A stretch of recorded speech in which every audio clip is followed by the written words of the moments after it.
For our next segment, we're going to move to mobile applications. So Casey, why is OCS a good choice for mobile applications? So for especially like things like the XL series or XL Prime series, 12 volts is pretty standard in terms of the supply range for the mobile industry. But part of that is not just being able to function at 12 volts, it's being able to handle the harsh environment that 12 volt capable systems can provide. So it's expanded even past then to be able to handle substantial load changes for that matter.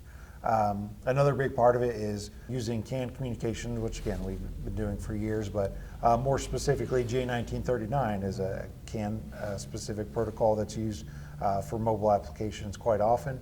Another good advantage is specifically packaging. I mean, just the fact that we're kind of smaller and less mass than a lot of systems to be able to handle the vibration in a lot of cases better than what we feel is even necessary in some cases. So very good. That's part of it.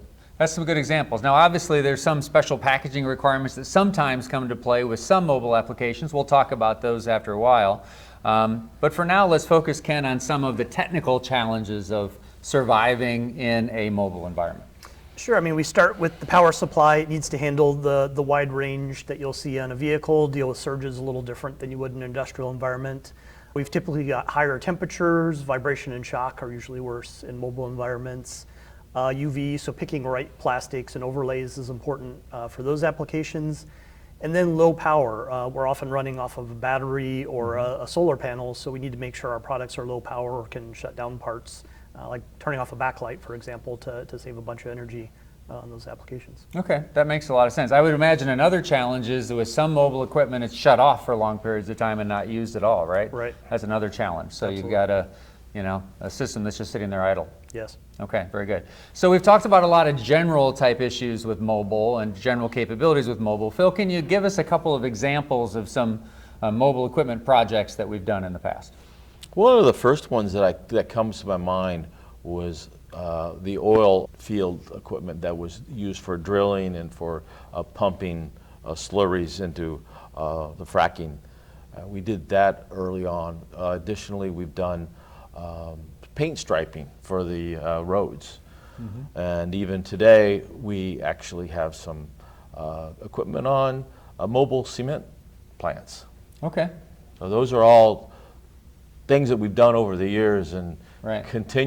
we continue to improve our mobile strengths because we find that they're pretty harsh environments. Right.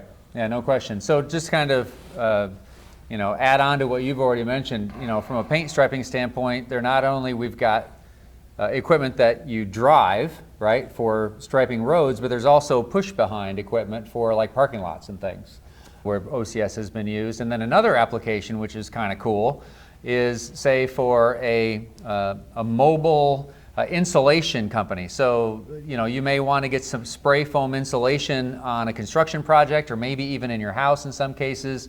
So what they'll do is they'll actually create these box trucks or trailers that have all the equipment on board to be able to mix like a 2-part foam on site and deliver it, log how much was used for billing purposes. All those sorts of things can be accomplished with the OCS kind of running the show there. So we've got a fair amount of experience with mobile.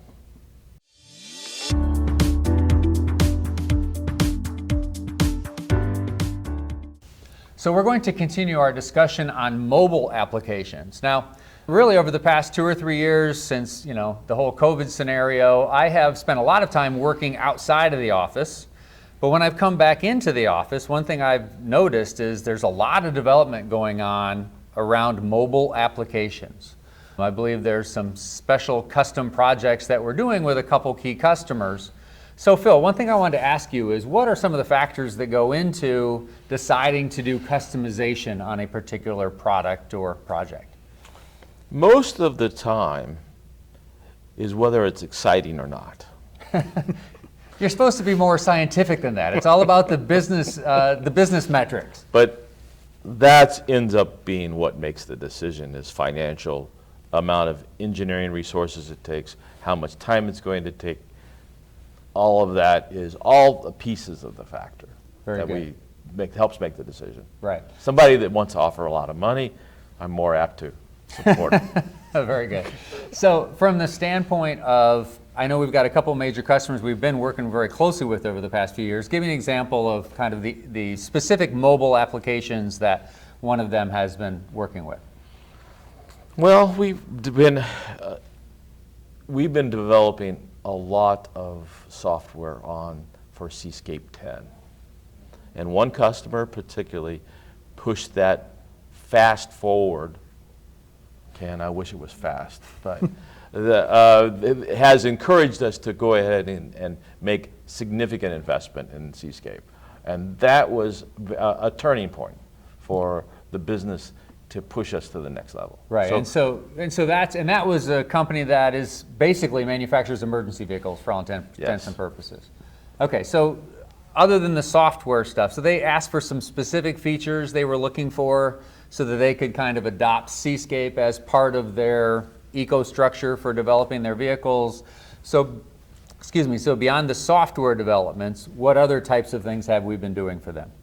We've jointly developed hardware that's got even more advanced power supplies, so things like being put into sleep mode so we can draw almost no power when like a fire truck gets put in the bays.